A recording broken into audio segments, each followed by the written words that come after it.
All right, they should see the women's suffrage thing. The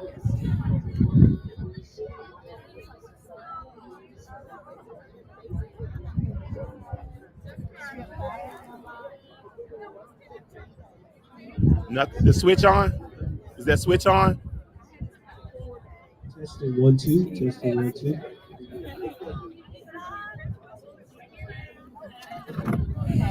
You can make it live. All right. 1 second. Give me 1 second. All right.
I'd like to take a moment to recognize those listening today up here.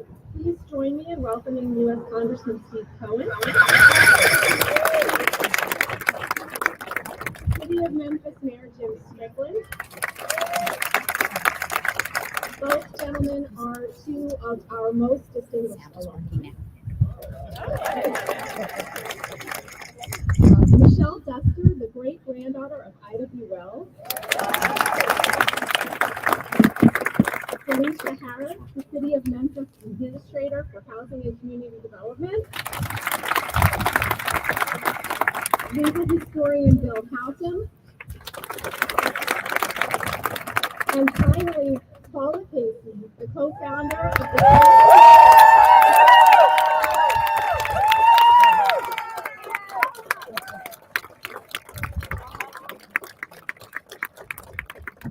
Joe Hanover.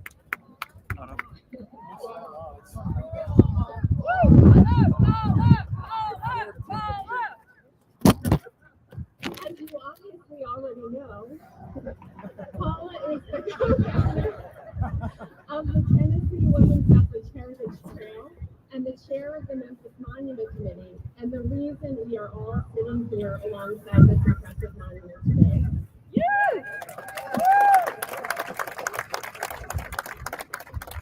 I think it's fitting that we find ourselves on the doorstep of the law school, celebrating the creation of this monument and the Shelby County leaders instrumental in the efforts to win the right to vote for American women. Both the law school and the monument are shining examples of the history we have right here in Memphis and Shelby County. And what more appropriate place to have this beautiful piece of artwork than mere steps away from where we are educating some of the most promising legal minds of the future. Several of the individuals depicted in this monument were attorneys, educators, politicians, and civil rights activists. The students we have within the law school in front of you will be the ones involved in the fight for justice for causes yet to come. It is my hope that our students, alumni, and greater legal community will take the time to visit this amazing display and be inspired to bring about change needed in our society.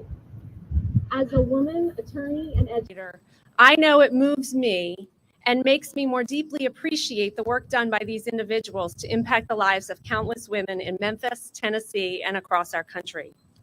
It's now my pleasure to introduce to you an individual whose support was instrumental in helping this memorial come to life. As I mentioned earlier, Mayor Jim Strickland is a proud Memphis Tiger and one of our amazing alums. He is now in his second term as mayor of Memphis, and his work to reinvest in our neighborhoods, citizens, and economy is evident as you look around our downtown and across our city. Prior to serving as mayor, he was elected to the Memphis City Council in 2007 to represent District 5 and served as council chairman in 2014. Prior to his political life, he also worked for the law firm of Glankler Brown before opening his own practice, where he remained until becoming mayor. During those years, he also came back to the law school to serve as an adjunct professor and has continued to be a wonderful partner to the University of Memphis and the law school on countless projects and collaborations. Please welcome Mayor Jim Strickland.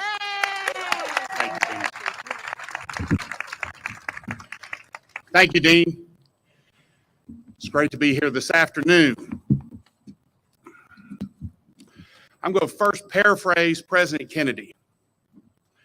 A nation reveals itself not only by the people it produces, but also by the people it honors, the people it remembers.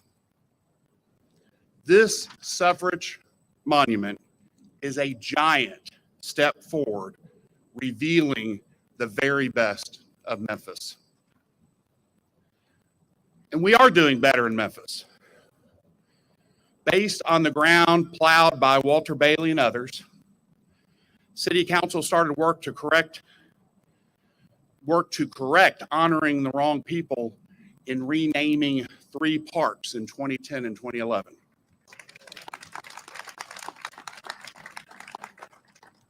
In 2017, Confederate monuments were removed. In 2018, we created I Am a Man Plaza, honoring 1,300 sanitation workers for their bravery and role in making Memphis a better place. Now, it's important to honor the individuals who preceded us who achieved great things in the past. Many religions venerate saints so people can be inspired to live better lives. These women, honored in this monument, made Tennessee the perfect 36. And they made Memphis a better city for all its citizens. I want to thank several folks who made this happen.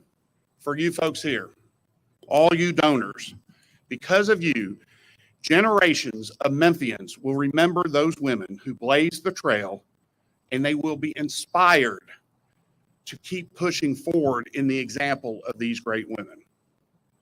I want to also thank Alan and Andre LaQuire.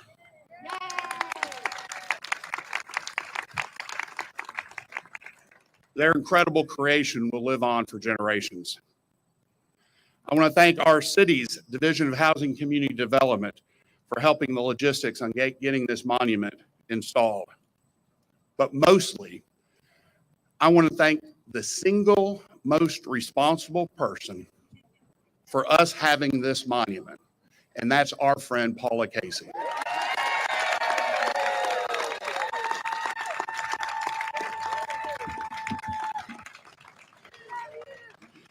Other people helped, but she got this done through her will and determination. We all have this book, and the authors dedicated it to Paula, and I just want to read it. For Paula Casey, without whose valiant perseverance, equaling that of our suffrage foremothers, this book would never have become a reality. This monument would never have become a reality without you, Paula Casey. Let's welcome Paula Casey.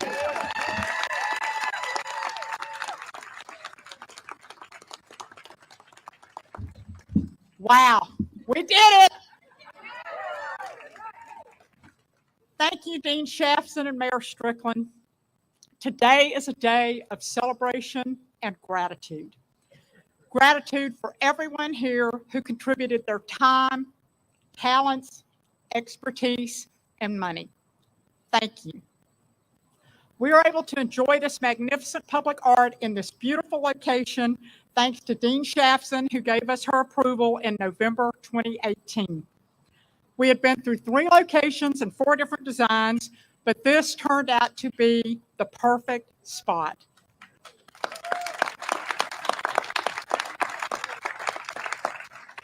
And thank you to Mayor Strickland, who told me in 2012, when he knew that I was working on the Nashville, Tennessee Women's Suffrage Monument in Centennial Park, which many of you also supported. And he told me in 2012 that he wanted a Memphis suffrage monument. And I was a little bit stunned. And so we finished Nashville's in August of 2016. We did Jackson, unveiled it in May of 2017. So in December of 2016, Alan and Andre LaQuire came down here and met Jossie Wurzburg and me, and the journey began. Thank you to Mayor Strickland also for his outstanding team of city employees who know how to get major projects done. Today is happening because of the unwavering support of the Downtown Memphis Commission.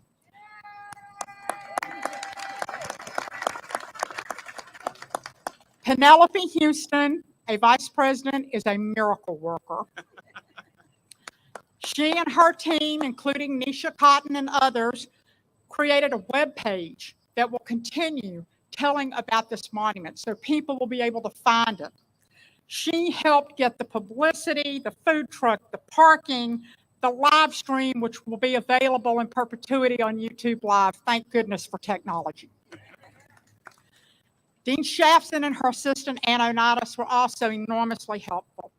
Numerous details and behind-the-scenes efforts were taken care of by Felicia Harris from HCD and Jimmy Ogle, the former Shelby County historian and our longtime friend, who also knows how to get things done.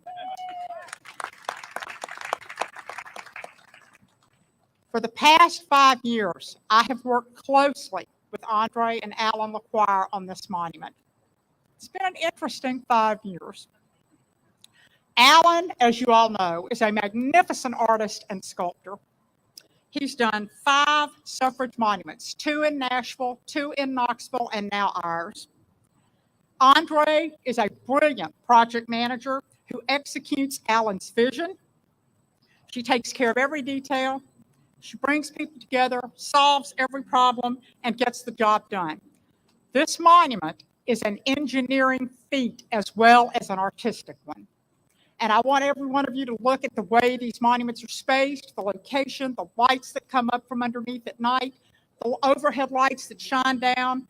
Andre coordinated all of this to showcase Alan's magnificent work.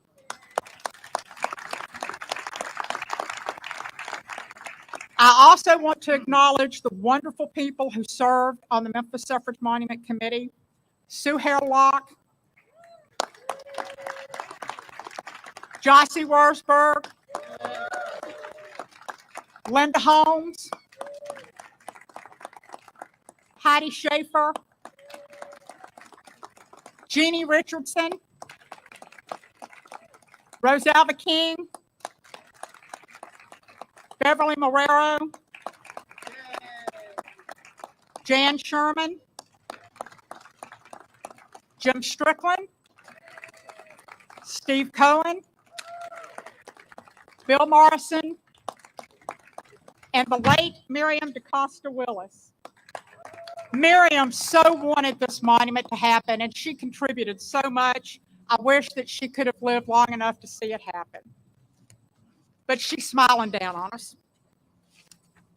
Now, I met Alan LaQuire back in 1997 because of Steve Cohen. It was then State Senator Steve Cohen who spearheaded getting art inside the state capitol because he wanted people to know the significance of our state. So he put together a blind competition with the Tennessee Arts Commission. He told me I was going to serve on that committee, and I did, and I had a great time. And Alan LaQuire won that blind competition, and that's why we now have public art inside the state capitol.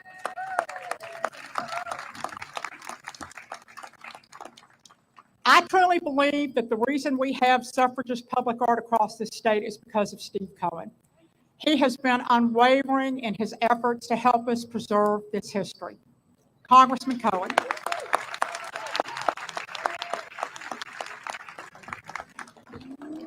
Firstly, thank you to Paula Casey for those kind words. The commercial appeal still exists. And they had a special section today on women and women's accomplishments. The only thing missing was Paula Casey. She should have been there with all those women who did so much. Paula has done an amazing job.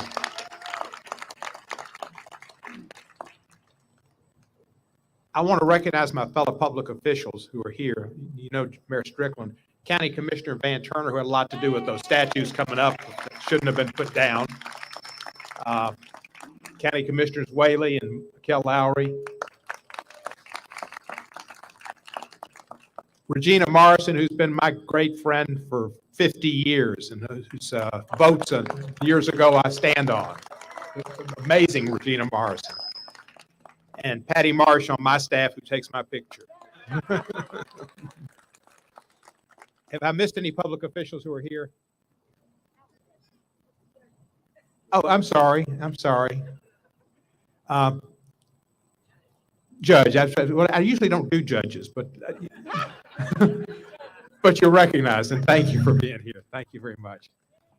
I do honor sometimes and recognize non-public officials who are in essence public officials.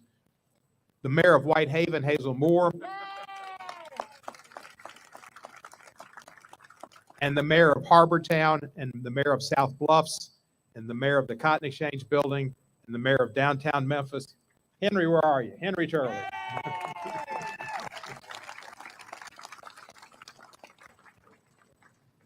Paula told me to wear a yellow or purple tie today to talk about the Alan LaQuire bas-relief in the state capitol that recognizes the women who fought for women's suffrage and brought it to be, and to say whatever else I wanted. That's dangerous, Paula. But I've accomplished what Paula asked me to do, and when Paula asks you to do something, you do it. This is a great day. All these women were significant and special and fantastic. They deserve their recognition that they've received. The 75th anniversary of women's suffrage, which is reflected on this button, we had a commission that Paula Casey spearheaded. I sponsored, but Paula was behind it, and it honored the 75th anniversary of Tennessee's greatest day in history that did the most that the Tennessee General Assembly has ever done, giving women the right to vote in 1920. Paula was properly behind that commemoration, and there was nothing that had been done in the Tennessee General Assembly. Not even the Tennessee State Lottery that's brought in over $6 billion for education, giving every woman in this country the right to vote. The most important thing ever. Paula was behind remembering it, and because of that, we used some funds that we had in our state allocation and some private funds from some wealthy ladies in Nashville and somebody else, I think, to have that bas-relief put in the state capitol where it belonged, so that people would remember what happened in that building and how significant it was and how significant it can be. You wouldn't know it today from reading what happens at Nashville, but at some time in 1920, with a man, Joe Hanover, and a young man named Harry Byrd who listened to his mother, it happened. Thank you, Paula Casey. Thank you, Joe Hanover. Thank you, Harry Byrd, and thank you all of you. Right. Thank you, Congressman Cohen. Alan McQuire asked me to contact all of the family members that I could find to let them know that their relatives were going to be depicted on this monument. And so I started thinking, well, how am I going to find out how to contact somebody about Ida B. Wells? Because this was back in 2019. And so I went online and I saw that they were working on getting an Ida B. Wells monument in Chicago. So I sent an email to the information email there, and I heard back from Michelle Duster. And I am so thrilled that she is with us today. This wonderful author, public historian, who is also the great-granddaughter of Ida B. Wells, has done a tremendous amount of work to preserve the accomplishments of not only her great-grandmother, but other women. And she has been so helpful. She and her brothers wrote the bio that is lasered on the glass panel. And I let her know that Alan was sculpting her great-grandmother. And we are so thrilled to have Michelle Duster with us today.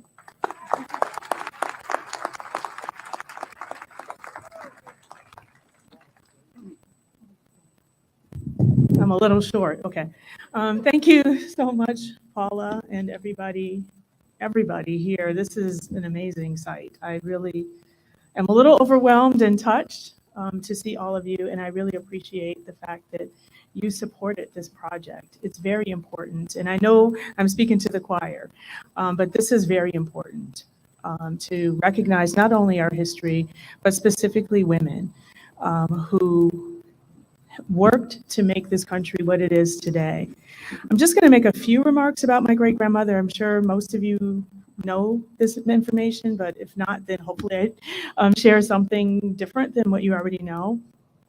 So my great-grandmother, Ida B. Wells, was my father's grandmother. A lot of people think I'm related through my mother, but I'm related through my father.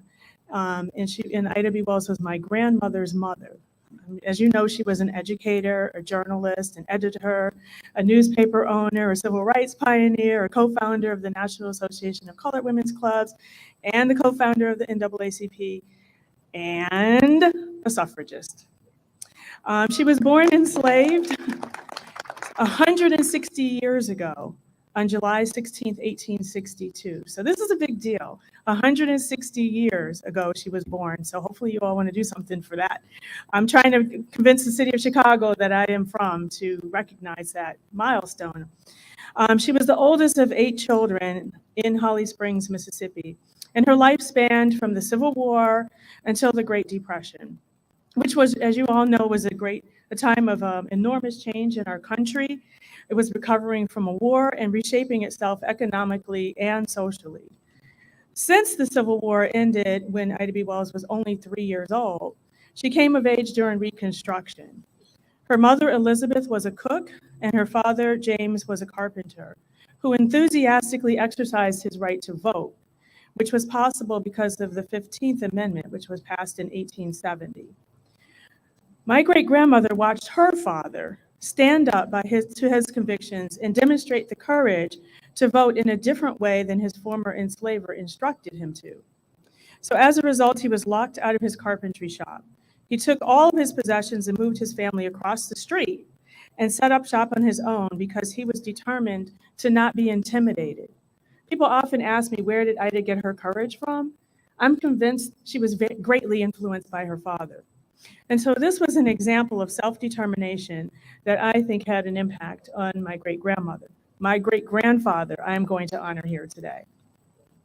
My great-grandmother learned from her father to speak up for herself and to stand up for what she believed. She was a first-hand witness to her father meeting with other formerly enslaved men who were newly freed, who were eager to engage in politics and shape their own destinies. I tried to imagine what that must have felt like, because you think about my great-great-grandparents spent most of their time, most of their lives enslaved, and then they were newly freed. So this was a really exciting time. My great-grandmother often read the newspaper to her father and his friends. But unfortunately, tragedy struck in 1878 when Ida was only 16 years old. Both of her parents died within a day of each other during the yellow fever epidemic. So her childhood was over. But because of post-Reconstruction backlash, her rights as an African-American woman to participate freely in what this country had to offer was also slowly taken away. So she was a witness to post-Reconstruction and the rollback and the backlash that happened after that. She started her career as a teacher in Mississippi to take care of her younger siblings, and then she moved here to Memphis a few years later. And she based her belief in this country and herself. My great-grandmother defied the oppressive and humiliating Jim Crow laws. She refused to accept second-class citizenship, from suing the Chesapeake, Ohio and Southwestern Railroad in 1884, to speaking out against inequality in the schools here in Memphis in 1891, to exposing the realities of lynching, which she started doing that in 1892 after 3 of her friends were murdered, the owners of the People's Grocery Store. And then she refused to march in the back of the Suffrage Parade in 1913. So she had a long life of resisting second-class citizenship. She stood up, she spoke out, and she was defiant in her demand to be treated with dignity, respect, and equality. And she knew the power of the vote because she had seen what it did to her father, how it impacted her father. So shortly before the 1913 parade, she founded the Alpha Suffrage Club, which was the first all-Black club in the state of Illinois. Then she proceeded to canvass for Oscar DePriest, who eventually became the first Black alderman in the city of Chicago in 1915. She so deeply believed that she deserved to fully participate in this democracy that she ran for Illinois State Senate in 1930, only 10 years after the 19th Amendment was passed. So that's ballsy. Only 10 years after she got the right to vote, she's like, you know what, I'm gonna run for office. She died 1 year later at the age of 68. But little did she realize that it would take another 34 years for Black women in mostly formerly Confederate states to have the voting rights that she enjoyed in Illinois. We have come a long way since 1931, but in the past few years, some ideas, policies, and forces that have surfaced are reminiscent of the challenges that my great-grandmother faced. But we all can learn from my foremother, who refused to back down, ever, and whose story will hopefully inspire generations to come. Ida B. Wells, my great-grandmother, was a leader, and I'm so proud that she is included in this really beautiful, magnificent, amazing monument. I've seen pictures, but now I'm seeing it in person, and this is just amazing. So, for all that she contributed to this country, my great-grandmother deserves to be honored in Memphis, the city that she lived in for over 10 years of her life when she was in her 20s. So this was where she developed her spirit and her skill set to become who she eventually became. And this monument will add to the approximate 5% of public statuary that is dedicated to women. So we still have a really long way to go. But this is a really, really good contribution.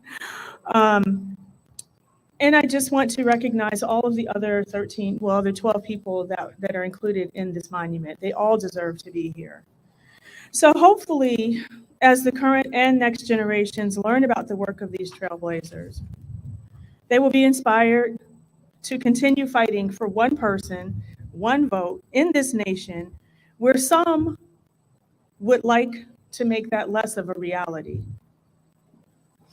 And because of the hard work of Paula Casey, our shero of the day,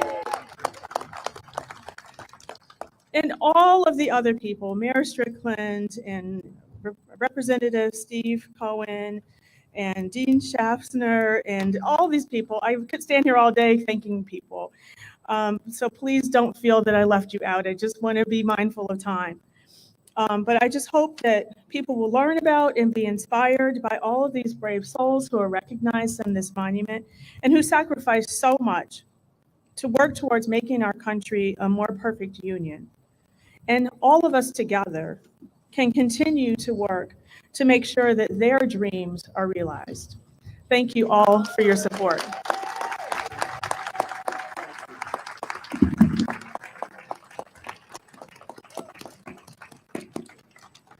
The Tennessee chapters of the Daughters of the American Revolution have supported all of the suffrage monuments across the state.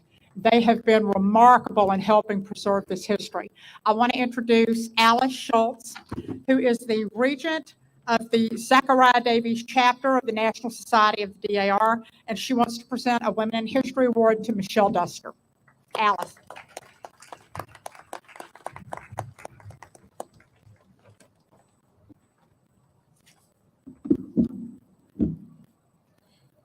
As we've said, March is Women's History Month. Cabot Station and Zachariah Davies chapters, Daughters of the American Revolution, are proud and humbled to honor Ida B. Wells with the DAR Women in American History Award. This award is given to women who have been cultural, educational, intellectual, political, religious, scientific, or social innovators. Our chapters feel that honoring Ida B. Wells in Tennessee is long overdue because of the battle she waged against injustice and inequality while she lived here. Michelle, it is a great honor to present this award honoring Ida B. Wells to you, her great-granddaughter. Thank you. Oh, thank you. Awesome. Do you want to stand this?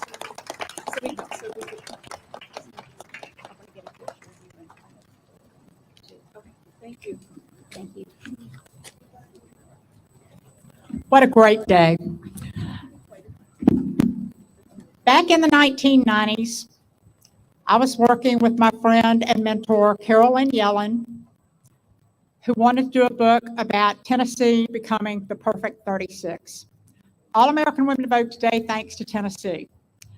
And Bill and Claudia Haltom have been with me from the beginning on everything we have worked on.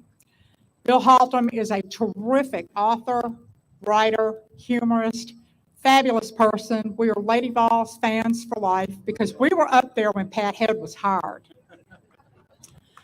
So Bill came through again when Jossie Wurzburg and I met with him, and we told him we wanted the story of Joseph Hanover to be told. Carolyn Yellen always said to me that Joe Hanover was the real hero of the Tennessee suffrage movement.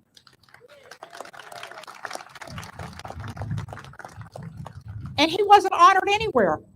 And so I thought, you know, we're working on this monument and we have an opportunity to rectify some of these oversights, and we have done it. And I am so pleased that Bill Haltom is going to tell us about a true Tennessee hero, Joe Hanover.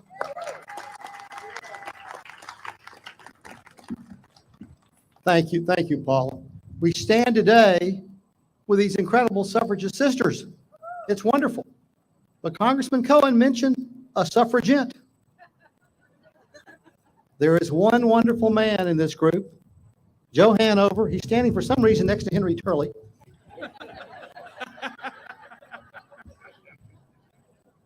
Everyone knows the story of Harry Byrne, and it's a great story. Harry Byrne had a note from his mama in his pocket. Harry Byrne was actually wearing a red rose. I'm wearing the yellow rose. The yellow rose were for the suffragists. The red rose was for the opponents, the antis. And Harry Byrne that day had a red rose on. It was regarded to be somebody who was going to vote against the ratification of the 19th Amendment. But this man, Joe Hanover, helped Harry Byrne deliver that vote. And it would not have happened were it not for this unsung hero. Let me just briefly tell you a quick story. You know, they say that history doesn't repeat itself, but it can rhyme. Have you heard this kind of story before right now? Have you heard a story about a family in Eastern Europe, about a tyrant from Russia that is invading their country, that is persecuting this family? The Hanover family in Poltusk, Poland, a family that flees and comes refugees to the United States of America. The Hanovers arrived here in 1895. This is not an advertisement for the restaurant, but if you go to Bounty on Broad, that's the Hanover building. That is the building that the Hanovers moved into in the late 19th century, and where this young man, starting at the age of 5, was raised in this country. His parents became citizens of the United States in the early part of the 20th century. They asked young Joe, read the American documents, read the Constitution, read the Bill of Rights, read these things. And young Joe was a precocious boy. He read them. And one night he asked a question: why can't mother vote? My father's a citizen. Mom, you're a citizen. Why can't you vote? And Paula and Jossie asked me to write this story that Carolyn Yelling would have written. Why can't mother vote? Joseph Hanover and the unfinished business of democracy. This is what this young man did. This young man attended the Southern Law School, the predecessor of this law school. I was talking to the dean. Joe Hanover is a 1914 graduate of this law school, the predecessor. He went to law school to answer that question, why can't mother vote? In 1918, he ran for the Tennessee legislature as an independent. Boss Crump, Mayor Strickland, Boss Crump did not support him. As a matter of fact, he said of Boss Crump, my family came here to escape tyrants, and Boss Crump is a tyrant. And somehow, he got elected. And guess what he did? He went to Nashville, and the first thing he introduced was legislation for partial women's suffrage, the starting point in this process. And then in 1920, when it all came down to Tennessee's the perfect 36, Carrie Chapman Catt asked this man to lead the fight. And he was opposed by Seth Walker, the powerful speaker of that most powerful Tennessee politician at the time. He was opposed by the L&N Railroad, was opposed by Jack Daniels, was opposed by the Women's Christian Temperance Union. Let me repeat, Jack Daniels and the Women's Christian Temperance Union. Strange bar fellows, I guess you would say, strange bar fellows. This man agreed to lead the fight. He led the fight, as you know, that passed by one vote. I'm going to tell you something. On August 17th, the day before the vote, the last two speakers were Seth Walker and Joe Hanover. Seth Walker stood up and said, these are his words, this is a white man's country. This is a white man's country. And if we give the vote to women, we know what's going to happen. We know what's going to completely happen. And then the last speech was given by Joe Hanover. Now, Mayor Strickland, one thing we lawyers can do, we can tell a great story. And guess what story he told that day? He told the story about crossing the seas to be here. He told the story about the Hanovers crossing the seas to make their way from Poland to London to Ellis Island to St. Louis and eventually to Memphis to Binghamton. And he said, let me remind you, we all crossed the seas to be here. We all crossed the seas to be here. And he said, let's make democracy real. Let's make democracy real. That's what we can do today. And yes, it passed by one vote. And some people can attribute it to Harry Byrne. There were actually 49 votes originally, and Seth Walker made it a parliamentary majority by maneuvering to be able to do the motion to reconsider, you know. So it passed. It passed and became the 19th Amendment. I want to finish with this, the unfinished business of democracy. Many years later, Joe Hanover was asked, why couldn't mother vote? And this is what he said, a message that is relevant today more than ever. He said, democracy is a work in progress. We should never take it for granted. In the summer of 1920, we had unfinished business of democracy, unfinished business that we addressed. And Joe Hanover is going to be standing here in front of his law school for generations to come. And I think his message to law students and all of us is, don't take democracy for granted. There is unfinished business. Thank you very much.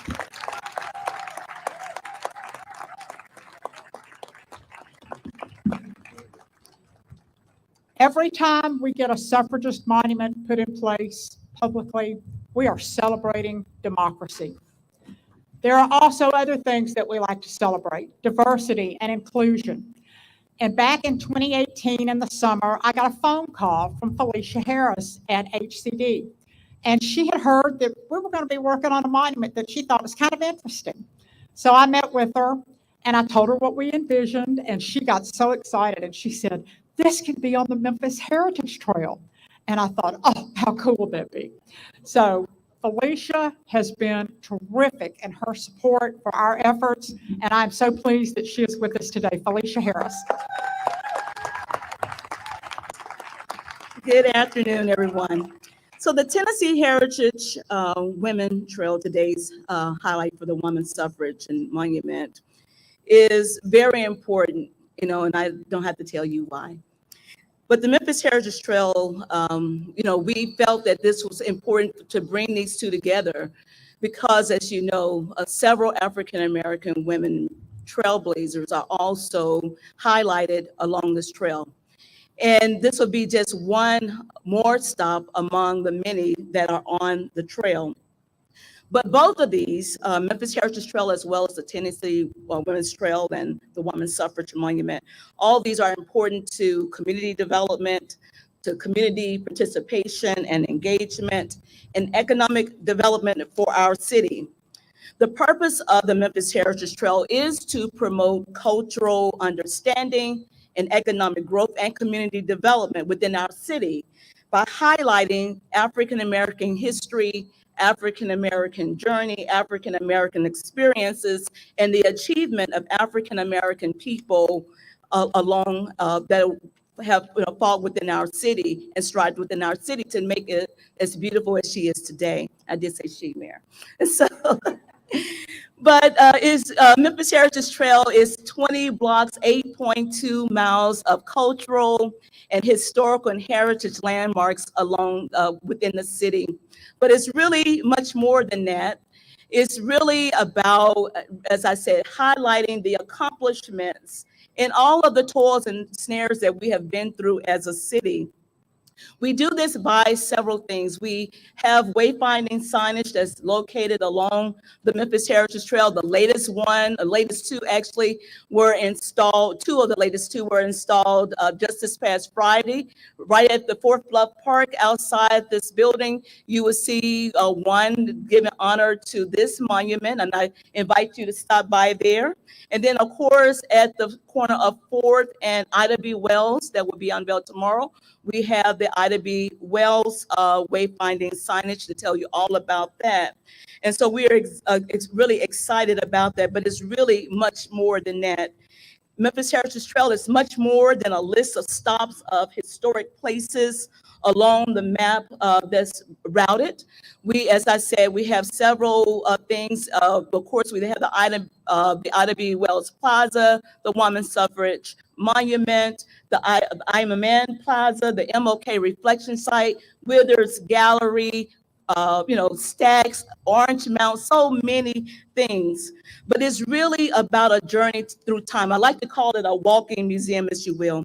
But if we move beyond the monuments, we can also think about the other benefits, our social benefits. These can be meeting places, places of conversation, places of learning. They can have health benefits in terms of promoting physical well-being, getting out, walking, biking. To this date, we have had many, or several, I should say, walking tours and biking tours through Soulsville, just to learn about Memphis Heritage Trail. It also calls for the heritage benefits, the community pride that we see in Orange Mound and other places. And it can be educational as well as entertaining. So I encourage you to download our Memphis Heritage Trail app to your phone. It's free on Google Play Store as well as your Apple Store. You can visit our website, memphisheritagetrail.com. And then also follow us on all of our socials. We have 4 loops: our civil rights loop, which this monument is a part of, our entertainment loop, our commerce loop, and our residential loops. So get out and visit our Memphis Heritage Trail and enjoy our city. Thank you.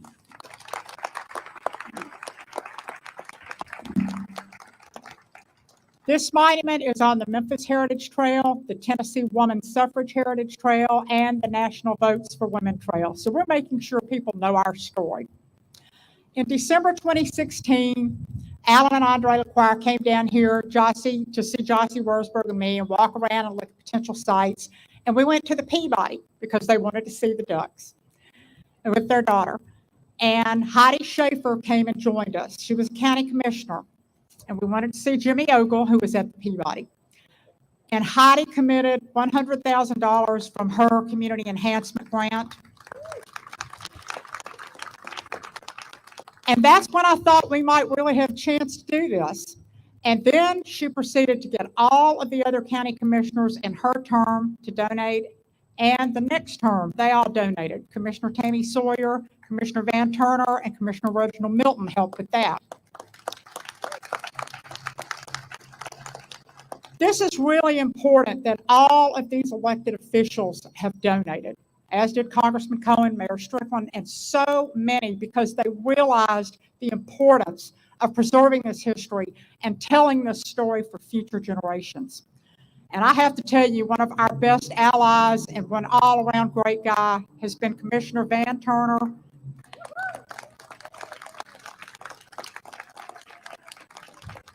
Van Turner has been so supportive and so helpful, and I wanted him to come speak, not only as a county commissioner, but as president of the Memphis NAACP. Commissioner Turner. Thank you. Let's give Paula another round of applause. I kind of relaxed, Ms. Wurzburg, because I didn't see a seat up here, so I said, cool, I'll just sit in the back and relax and not have to have my thoughts together, and then you call me up here. But just on behalf of the Memphis branch of the NAACP, we see 2 of our trailblazers here, and that, of course, is Ida B. Wells to my right. And I think we can give her a hand, Ida B. Wells. And then we have the great, great, great Maxine Smith to my left.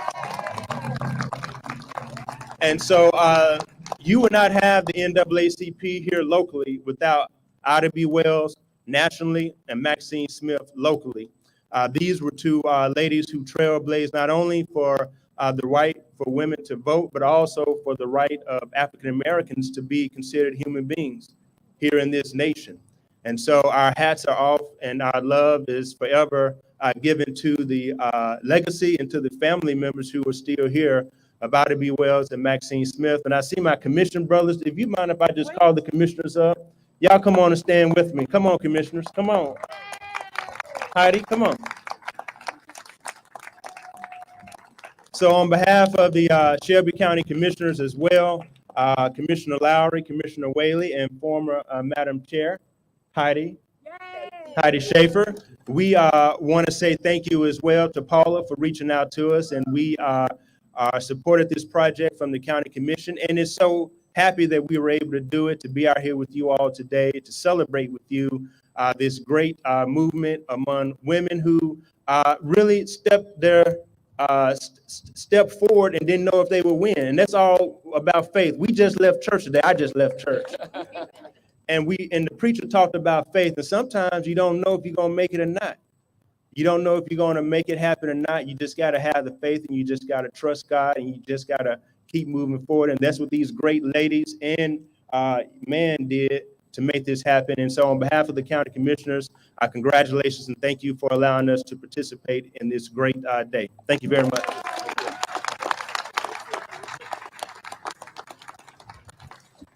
Are there any city council members here? I want you all to know that Patrice Robinson, when she was the chair of the city council, got all of the city council members to donate to support Lois DeBerry's bust. Representative Lois DeBerry wasn't honored anywhere in this city. And many of us remember her because she only died in 2013, as did Minerva Jonathan and Maxine Smith. We've lost a lot of wonderful people, and now we have the opportunity to protect and preserve their memories. I want to make sure that all of the descendants of all the people up here get your pictures made with your relatives. We'll have a lot of people taking pictures. And I want you to remember, as I thank you again for making this happen, when we're all gone, these monuments, markers, statues will be there telling the story of these remarkable people who believed in democracy and the rule of law. Thank you.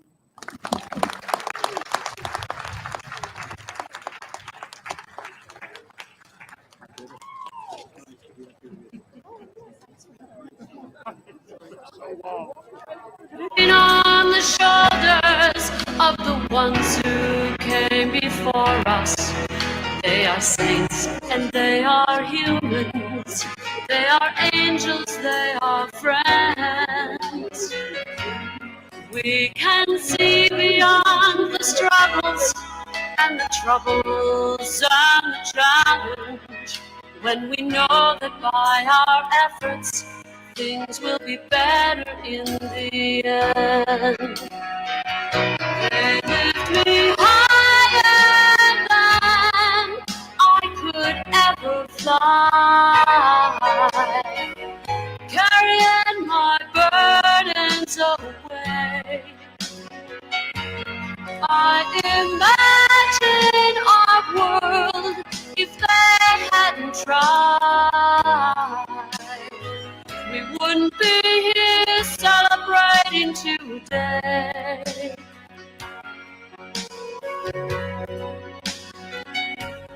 I am standing on the shoulders of the ones who came before me. I am honored by their passion for our liberty. I will stand a little taller, I will work a little longer, and my shoulders will be there to hold the ones who follow me. They lift me higher than I could ever fly, carrying my burdens away. I imagine our world if they hadn't tried. We wouldn't be so very blessed today.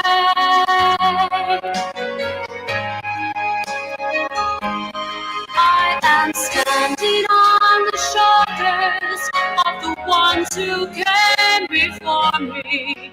I am honored by their passion for our liberty. I will stand a little taller, I will work a little longer, and my shoulders will be there to hold the ones who follow me. My shoulders will be there to hold the ones who follow me.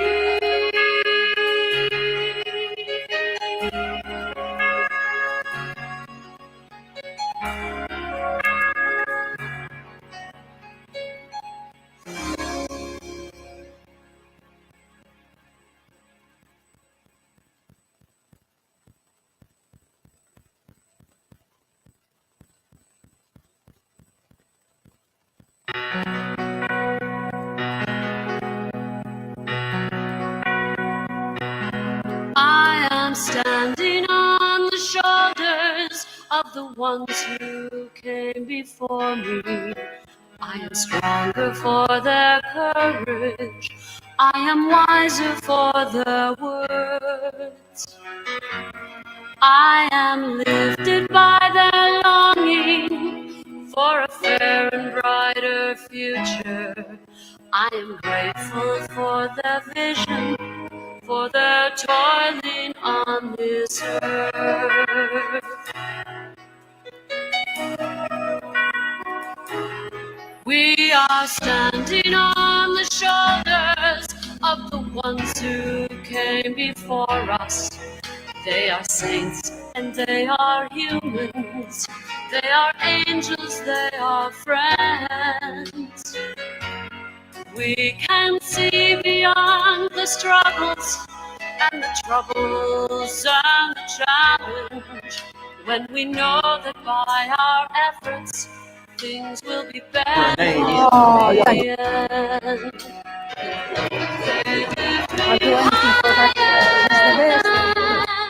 I could ever fly,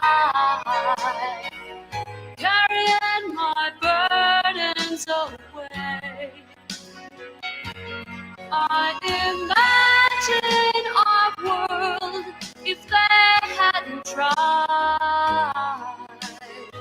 We wouldn't be here celebrating today.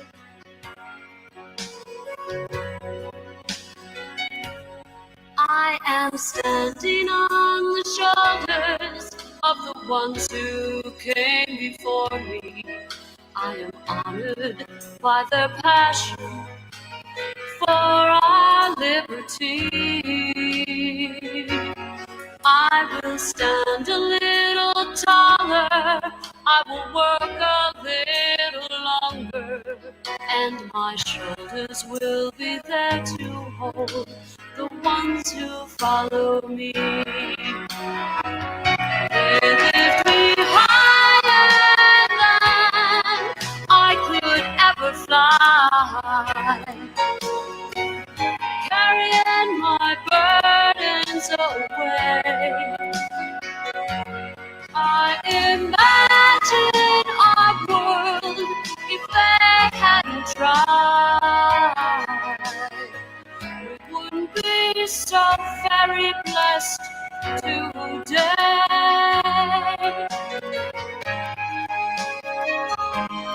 I am standing on the shoulders of the ones who came before me. I am honored by their passion for our liberty. I will stand a little taller, I will work a little longer, and my shoulders will be there to hold the ones who follow me. My shoulders will be there to hold the ones who follow me.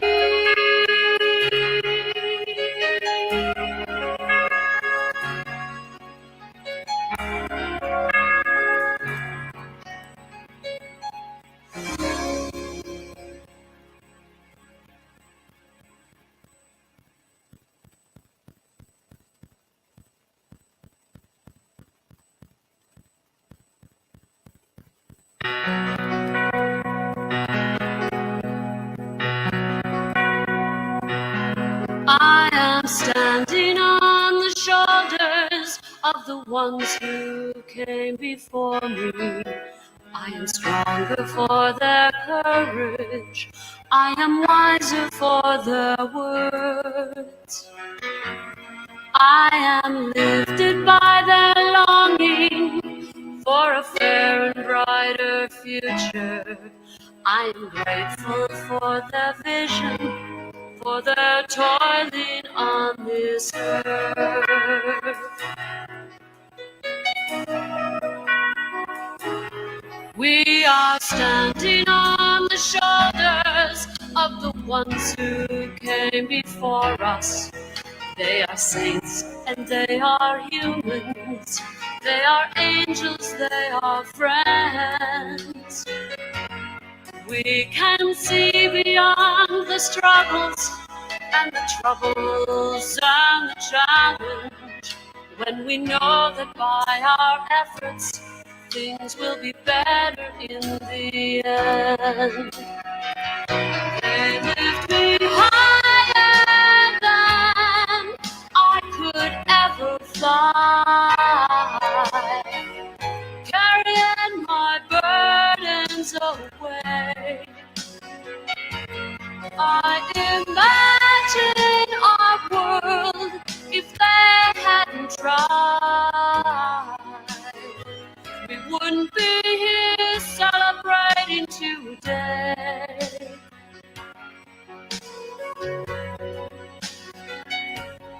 I am standing on the shoulders of the ones who came before me. I am honored by their passion for our liberty. I will stand a little taller, I will work a little longer, and my shoulders will be there to hold the ones who follow me. They lift me higher than I could ever fly, carrying my burdens away. I imagine our world if they hadn't tried. We wouldn't be so very blessed today.